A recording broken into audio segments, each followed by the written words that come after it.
Thank you. Good morning. It's a real pleasure to be here at the George Washington University. This is an institution that draws outstanding students and scholars from around the world, and where the most urgent challenges that we face as a country and a planet are studied and debated. So thank you for having us here today. And I especially want to thank our friends at the Asia Society, dedicated to forging closer ties with the countries and people of Asia to try to enhance peace, prosperity, freedom, equality, sustainability. Thank you for hosting us today, but thank you for your leadership every day. Kevin Rudd, Wendy Cutler, Danny Russell, all colleagues, all thought leaders, but also doers. And it's always wonderful to be with you. And I have to say, I am really grateful, Senator Romney, for your presence here today. A man, a leader that I greatly admire, a person of tremendous principle who has been leading on the subject that we're going to talk about today. Senator, thank you for your presence. And I'm also delighted to see so many members of the diplomatic corps, because diplomacy is the indispensable tool for shaping our shared future. In the past 2 years, we've come together to fight the COVID-19 pandemic and prepare for future global health emergencies, rebuild from economic shocks, from supply chain disruptions to debt crises, and take on climate change and reimagine an energy future that's cleaner, more secure, and more affordable. The common denominator across these efforts is the simple fact that none of us can meet these challenges alone. We have to face them together. That's why we put diplomacy back at the center of American foreign policy, to help us realize the future that Americans and people around the world seek, one where technology is used to lift people up, not suppress them, where trade and commerce support workers, raise incomes, create opportunity, where universal human rights are respected, countries are secure from coercion and aggression, and people, ideas, goods, and capital move freely, and where nations can both forge their own paths and work together effectively in common cause. To build that future, we must defend and reform the rules-based international order, the system of laws, agreements, principles, and institutions that the world came together to build after 2 world wars, to manage relations between states, to prevent conflict, to uphold the rights of all people. Its founding documents include the UN Charter and the Universal Declaration of Human Rights, which enshrine concepts like self-determination, sovereignty, the peaceful settlement of disputes. These are not Western constructs. They are reflections of the world's shared aspirations. In the decades since, despite daunting challenges and despite the gap between our ideals and some of the results we've achieved, the countries of the world have avoided another world war, an armed conflict between nuclear powers. We built a global economy that lifted billions of people out of poverty. We've advanced human rights as never before. Now, as we look to the future, we want not just to sustain the international order that made so much of that progress possible, but to modernize it, to make sure that it represents the interests, the values, the hopes of all nations, big and small, from every region. And furthermore, that it can meet the challenges that we face now and will face in the future, many of which are beyond what the world could have imagined 7 decades ago. But that outcome is not guaranteed, because the foundations of the international order are under serious and sustained challenge. Russian President Vladimir Putin poses a clear and present threat. In attacking Ukraine 3 months ago, he also attacked the principles of sovereignty and territorial integrity enshrined in the UN Charter to protect all countries from being conquered or coerced. That's why so many countries have united to oppose this aggression, because they see it as a direct assault on the foundation of their own peace and security. Ukraine is fighting valiantly to defend its people and its independence, with unprecedented assistance from the United States and countries around the world. And while the war is not over, President Putin has failed to achieve a single one of his strategic aims. Instead of erasing Ukraine's independence, he strengthened it. Instead of dividing NATO, he's united it. Instead of asserting Russia's strength, he's undermined it.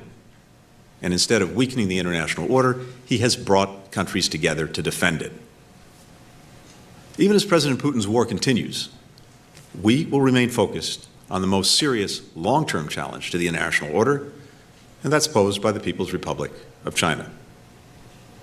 China is the only country with both the intent to reshape the international order and, increasingly, the economic, diplomatic, military, and technological power to do it.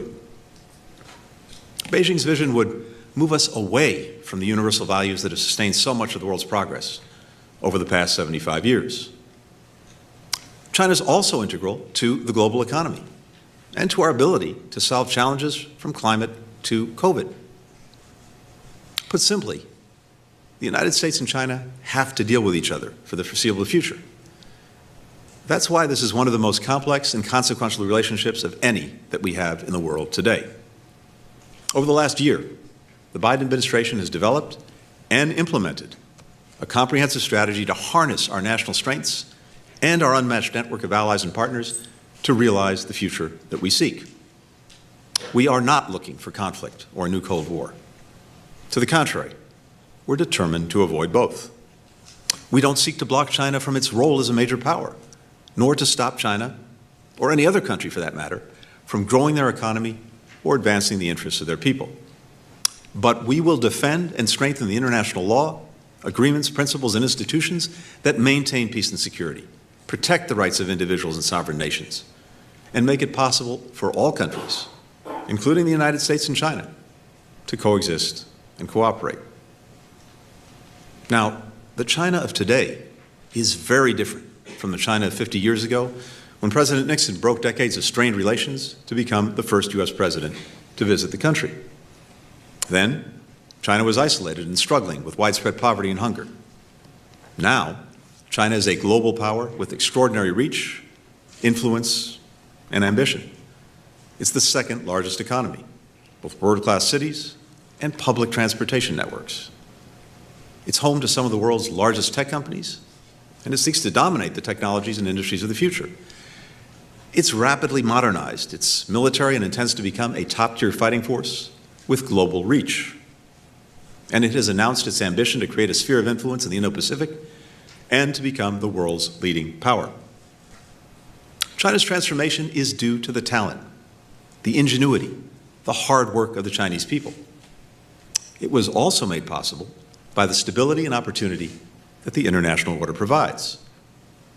Arguably, no country on earth has benefited more from that than China.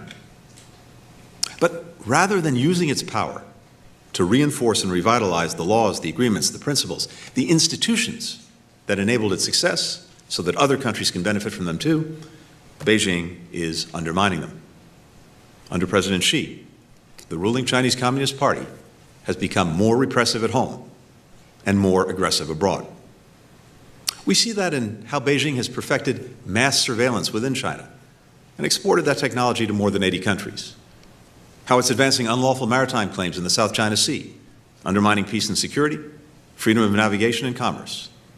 How it's circumventing or breaking trade rules, harming workers and companies in the United States, but also around the world.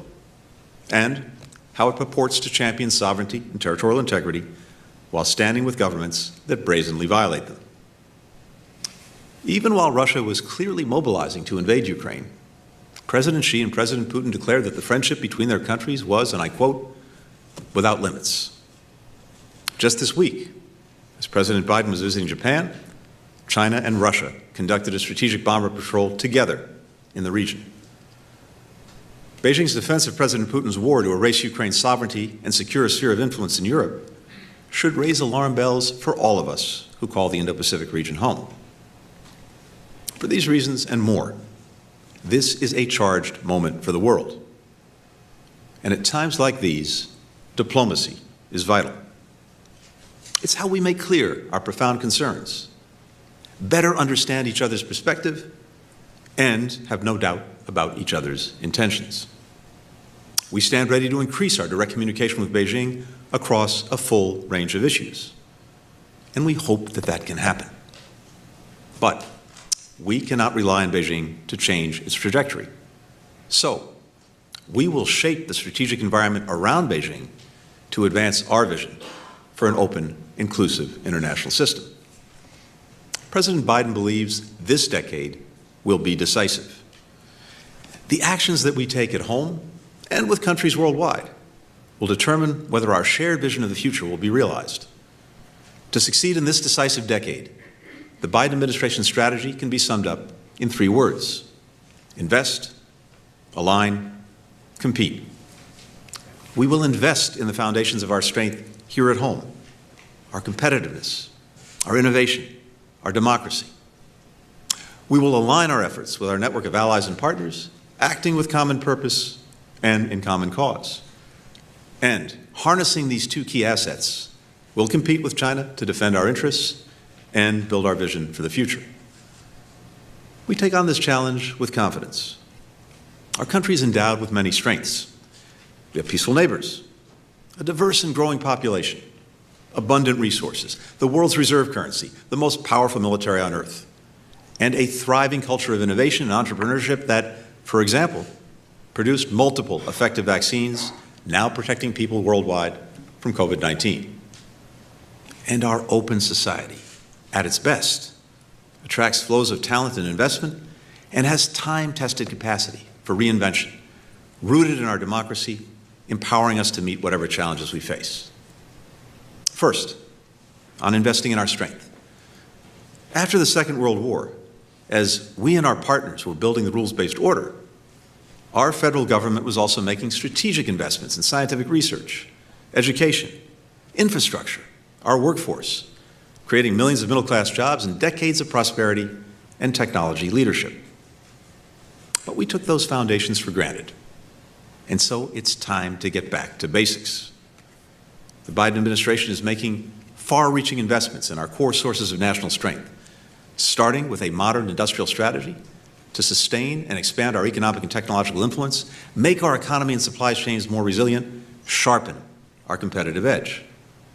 Last year, President Biden signed into law the largest infrastructure investment in our history to modernize our highways, our ports, airports, rail, and bridges, to move goods to market faster, to boost our productivity, to expand high-speed internet to every corner of the country, to draw more businesses and more jobs to more parts of America.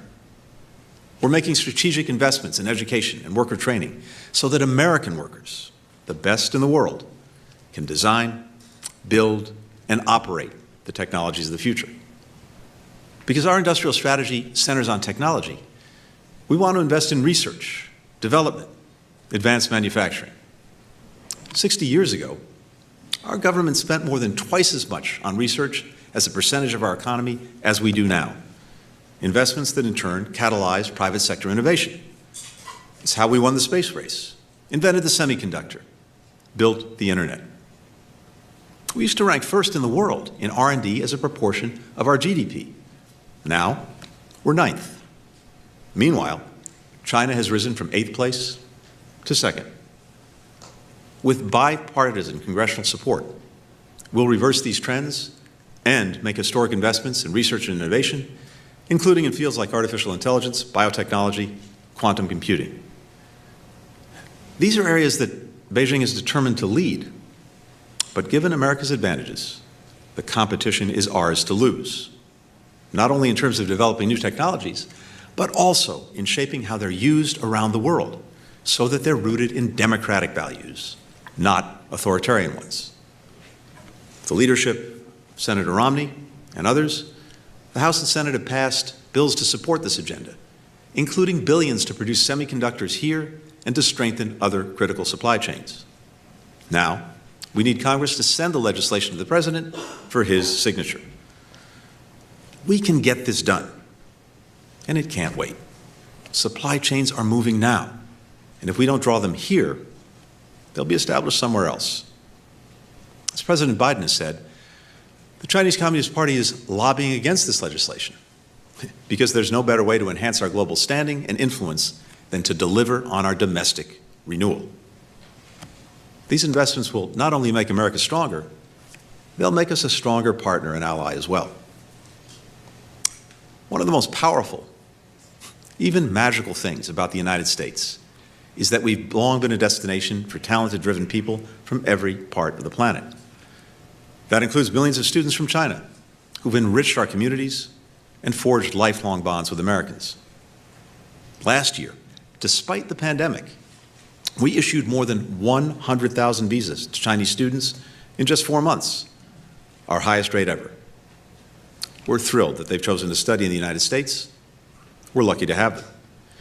And we're lucky when the best global talent not only studies here, but stays here, as more than 80% of Chinese students who pursue science and technology PhDs in the United States have done in recent years. They help drive innovation here at home, and that benefits all of us. We can stay vigilant about our national security without closing our doors. We also know from our history that when we're managing a challenging relationship with another government, people from that country or with that heritage can be made to feel that they don't belong here or that they're our adversaries. Nothing could be further from the truth. Chinese Americans made invaluable contributions to our country. They've done so for generations. Mistreating someone of Chinese descent goes against everything we stand for as a country, whether a Chinese national visiting or living here, or a Chinese American, or any other Asian American whose claim to this country is equal to anyone else's. Racism and hate have no place in a nation built by generations of immigrants to fulfill the promise of opportunity for all.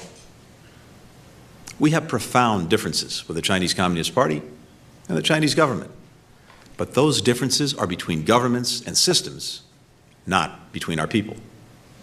The American people have great respect for the Chinese people.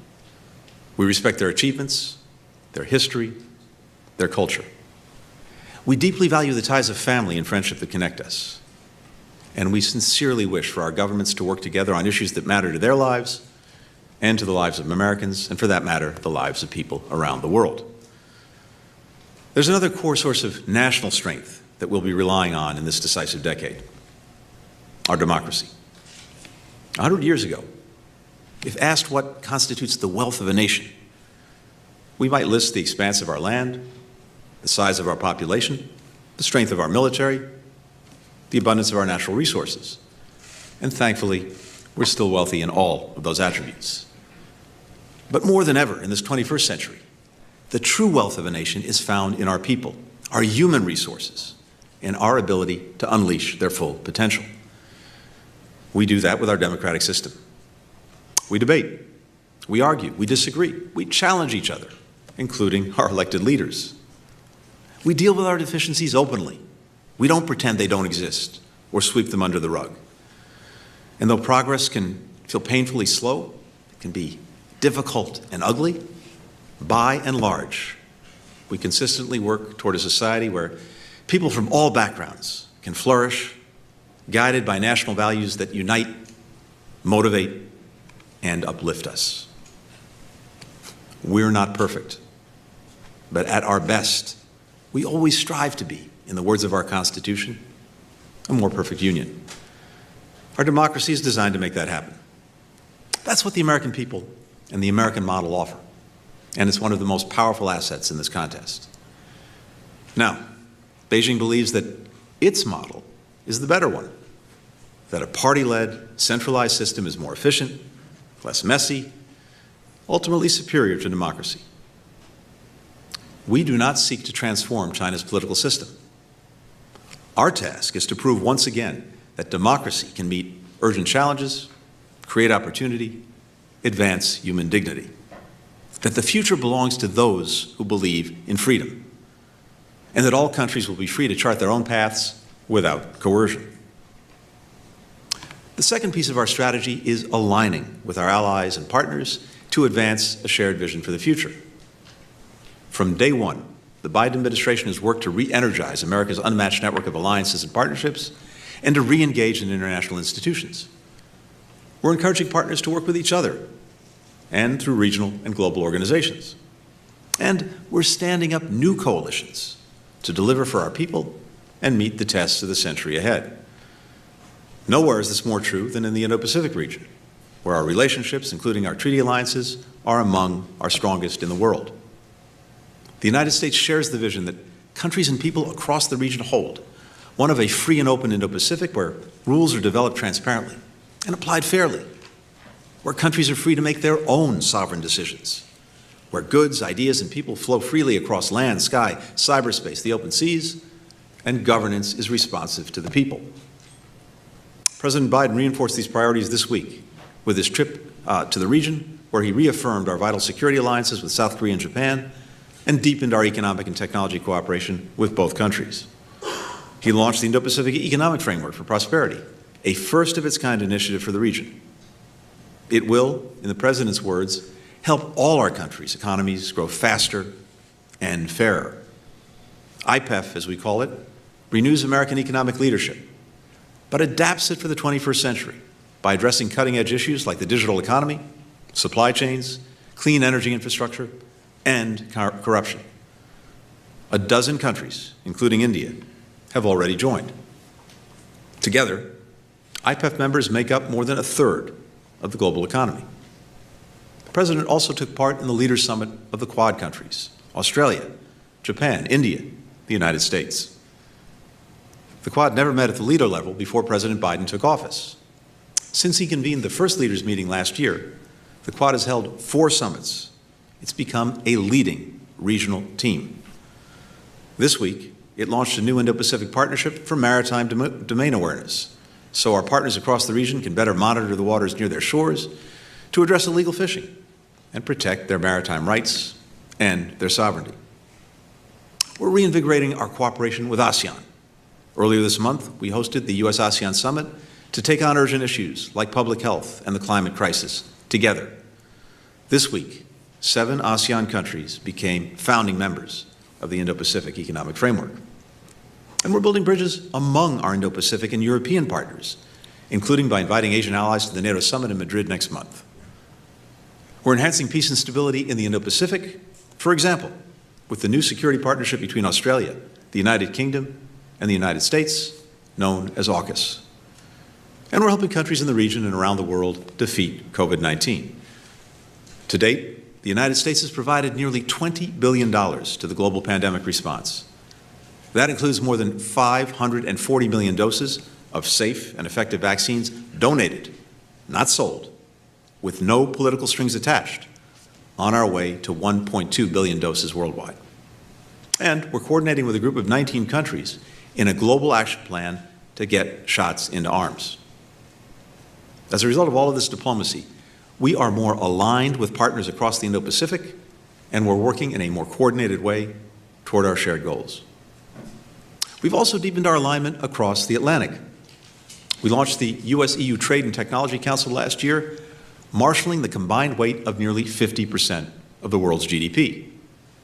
Last week, I joined Secretary Raimondo, Ambassador Tai, and our European Commission counterparts for our second meeting to work together on new technology standards, coordinate on investment screening and export controls, strengthen supply chains, boost green tech, and improve food security and digital infrastructure in developing countries.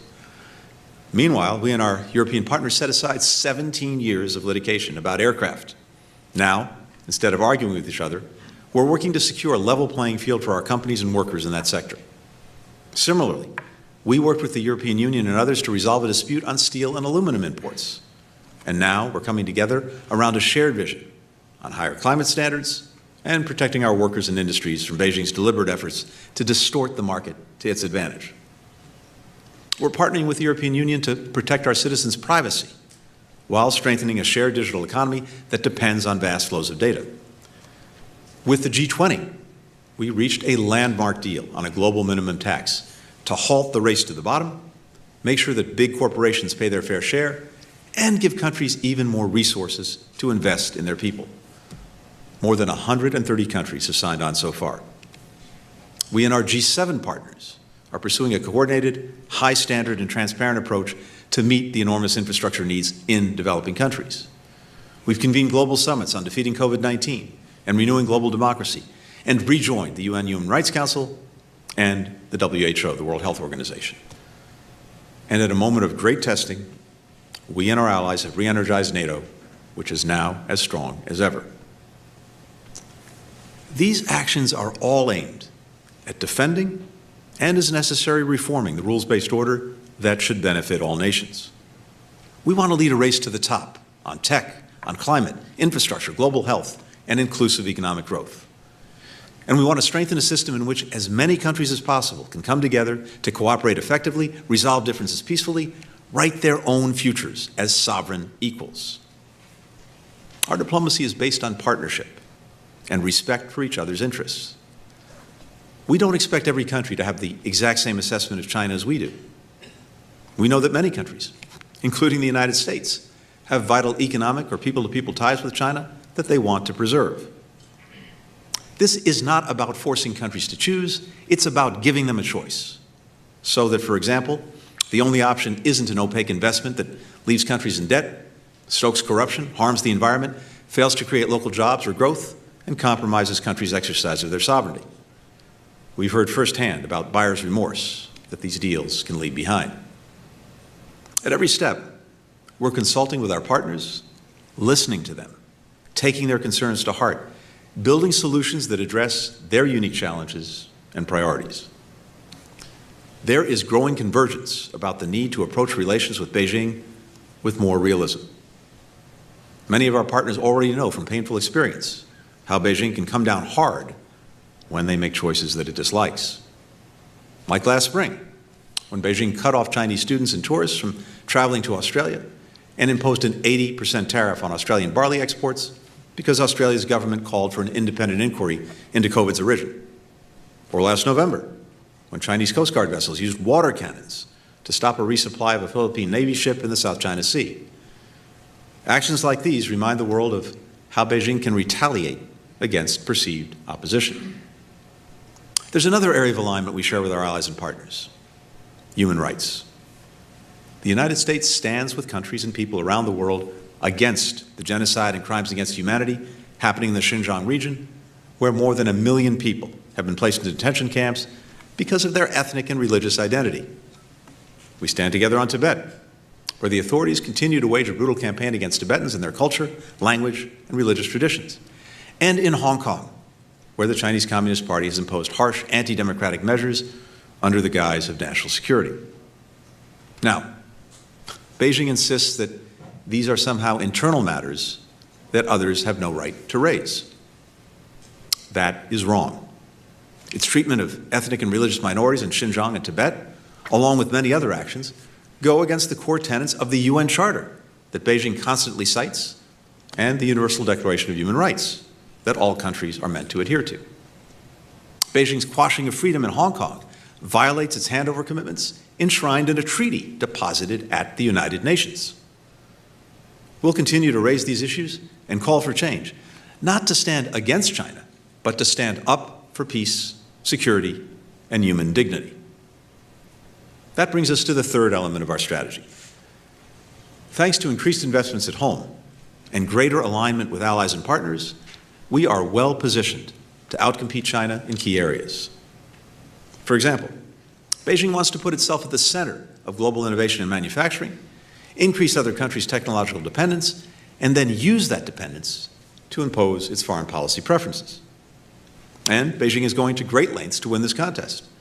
For example, taking advantage of the openness of our economies to spy, to hack, to steal technology and know-how, to advance its military innovation, and entrench its surveillance state. So, as we make sure the next wave of innovation is unleashed by the United States and our allies and partners, we'll also protect ourselves against efforts to siphon off our ingenuity or imperil our security. We're sharpening our tools to safeguard our technological competitiveness. That includes new and stronger export controls to make sure our critical innovations don't end up in the wrong hands. Greater protections for academic research to create an open, secure, and supportive environment for science. Better cyber defenses. Stronger security for sensitive data. And sharper investment screening measures to defend companies and countries against Beijing's efforts to gain access to sensitive technologies, data, or critical infrastructure, compromise our supply chains, or dominate key strategic sectors. We believe, and we expect the business community to understand, that the price of admission to China's market must not be the sacrifice of our core values or long-term competitive and technological advantages. We're counting on businesses to pursue growth responsibly, assess risks soberly, and work with us, not only to protect, but to strengthen our national security. For too long, Chinese companies have enjoyed far greater access to our markets than our companies have in China. For example, Americans who want to read the China Daily or communicate via WeChat are free to do so. But the New York Times and Twitter are prohibited for the Chinese people, except those working for the government who use these platforms to spread propaganda and disinformation. American companies operating in China have been subject to systematic forced technology transfer, while Chinese companies in America have been protected by our rule of law. Chinese filmmakers can freely market their movies to American theater owners without any censorship by the U.S. government. But Beijing strictly limits the number of foreign movies allowed in the Chinese market, and those that are allowed are subjected to heavy-handed political censorship. China's businesses in the United States don't fear using our impartial legal system to defend their rights. In fact, they're frequently in court asserting claims against the United States government. The same isn't true for foreign firms in China. This lack of reciprocity is unacceptable and it's unsustainable. Or consider what happened in the steel market. Beijing directed massive overinvestment by Chinese companies, which then flooded the global market with cheap steel. Unlike U.S. companies and other market-oriented firms, Chinese companies don't need to make a profit. They just get another injection of state-owned bank credit when funds are running low.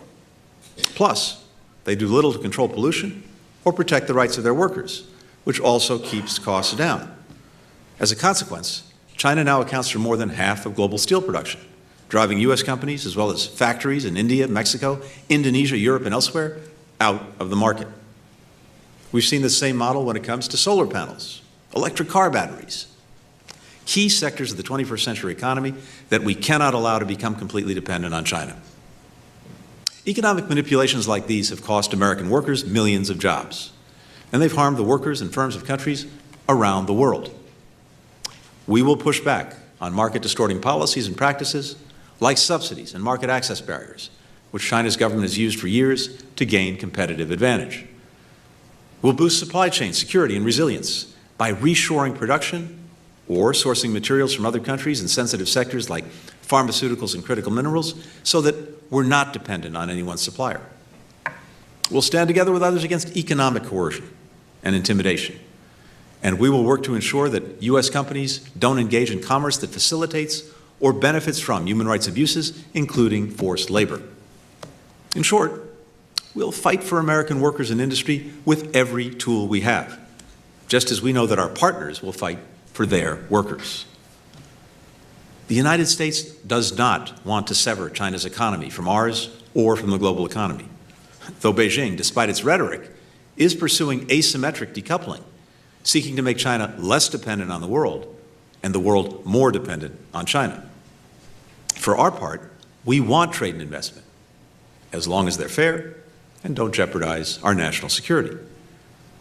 China has formidable economic resources, including a highly capable workforce.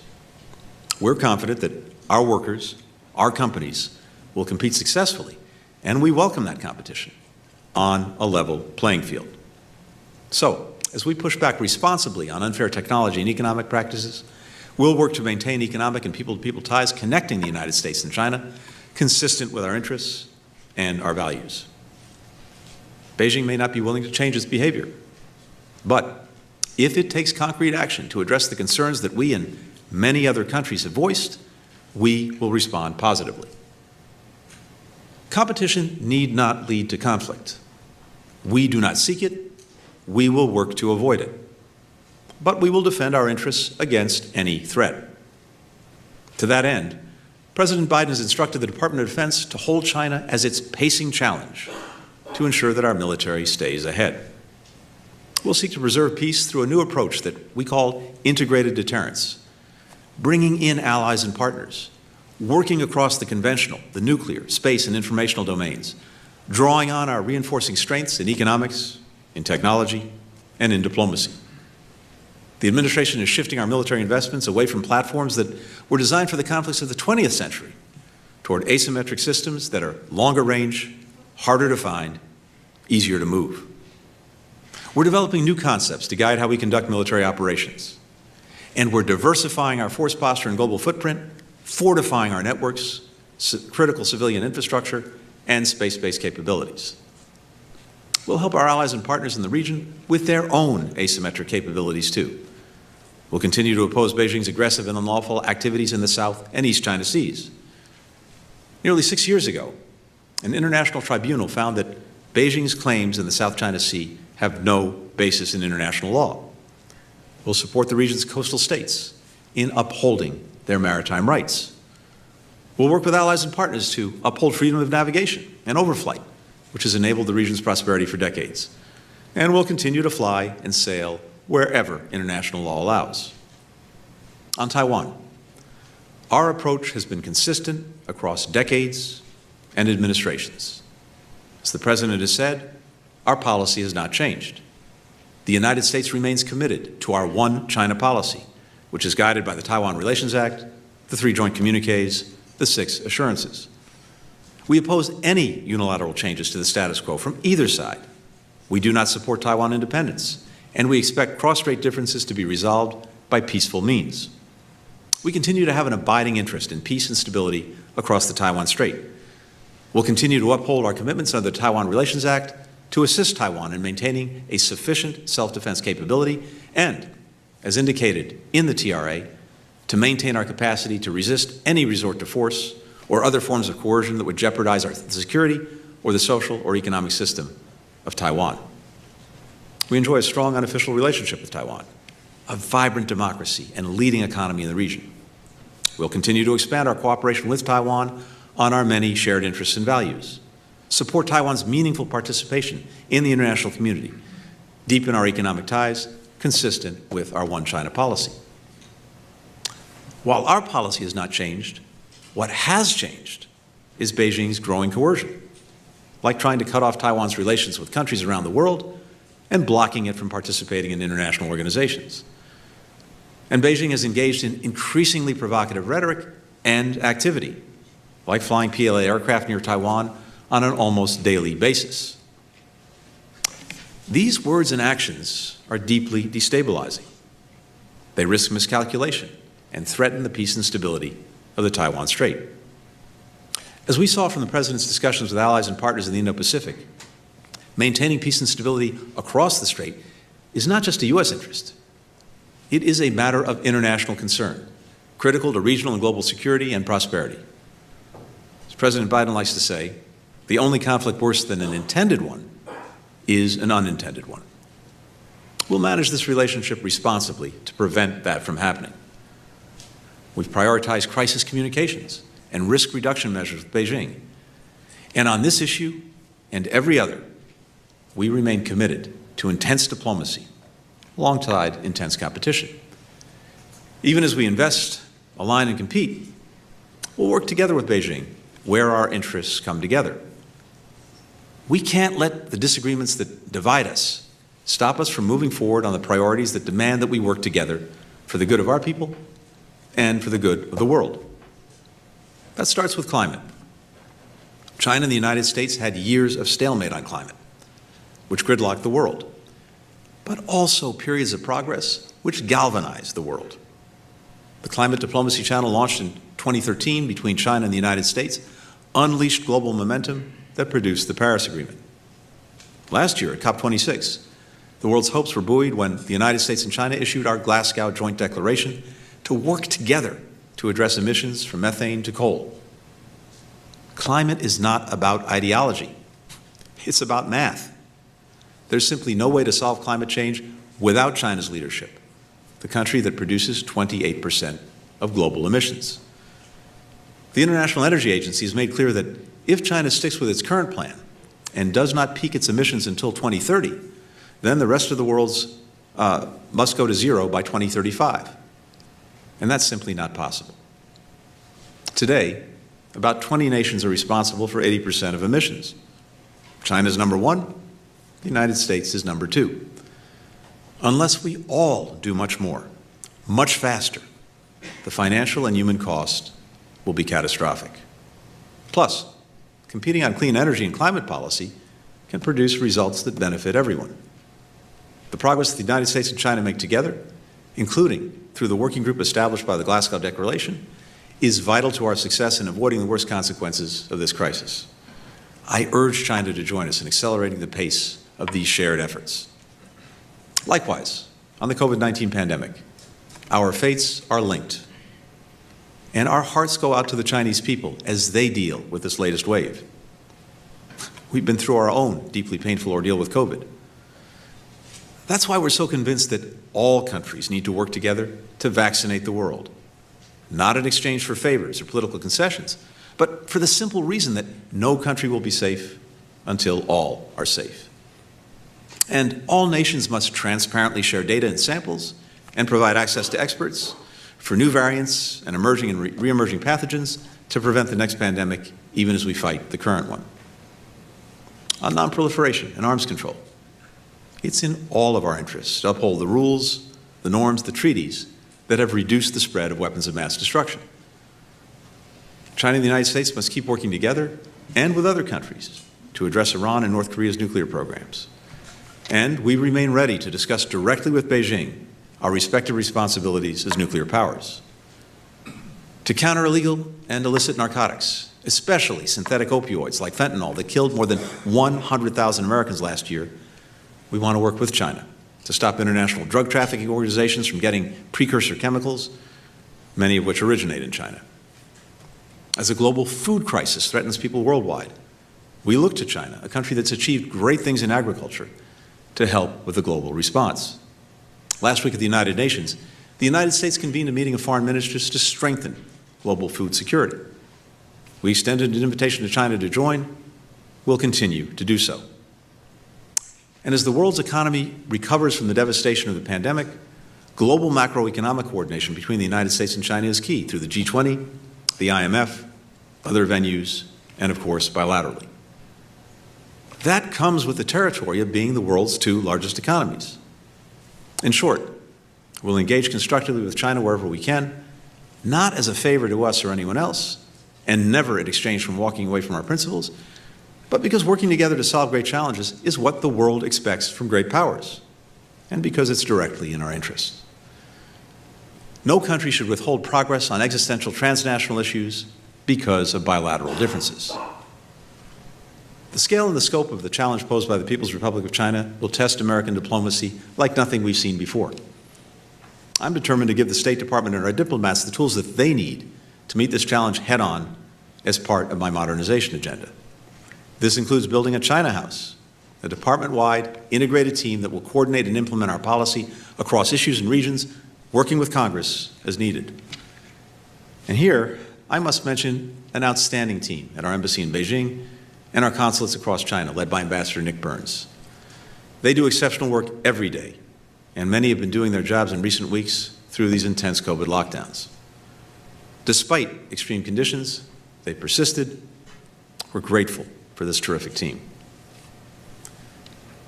I've never been more convinced about the power and the purpose of American diplomacy, or surer about our capacity to meet the challenges of this decisive decade. To the American people, let's recommit to investing in our core strengths, in our people, in our democracy, in our innovative spirit. As President Biden often says, it's never a good bet to bet against America. But let's bet on ourselves and win the competition for the future. To countries around the world committed to building an open, secure, and prosperous future, let's work in common cause to uphold the principles that make our shared progress possible and stand up for the right of every nation to write its own future. And to the people of China, we'll compete with confidence, we'll cooperate wherever we can, we'll contest where we must. We do not seek conflict. There's no reason why our great nations cannot coexist peacefully and share in and contribute to human progress together. That's what everything I've said today boils down to: advancing human progress, leaving to our children a world that's more peaceful, more prosperous, and more free. Thank you very much for listening.